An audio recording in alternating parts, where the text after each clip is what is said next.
ஒரு மிகப்பெரிய பணக்காரர் ஒரு ஃபோட்டோ கேலரிக்கு ஒரு பெயிண்டிங்கை வாங்குறதுக்காக போகிறாரு. அப்படி போகும்போது, அங்க இருக்கிறதுலே ரொம்ப மோசமான, அழகில்லாத ஒரு படத்தையா பார்த்து பார்த்தீங்கன்னா வாங்குறாரு. அது மிகப்பெரிய விலையை குடுத்து. அத வாங்குனோனே அந்த அழுக்கான அந்த ஒரு மிகவும் அழகில்லாத அந்த படம் கேட்குதாமா, "ஏன் என்ன வாங்குனீங்க?" அப்படின்னு சொல்லிட்டு.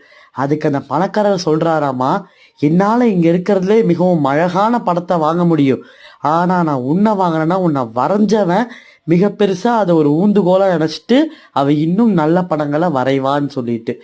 ஸோ இதுலருந்து என்ன தெரிய வருதுன்னா, என்னதான் அச்சாணி தான் ஒரு தேரையே அசைக்குதுனாலும், அதுக்கு ஊந்துகோல் இல்லன்னா தேர் அதே இடத்துல கல்லு மாரி தான் நிக்கும்.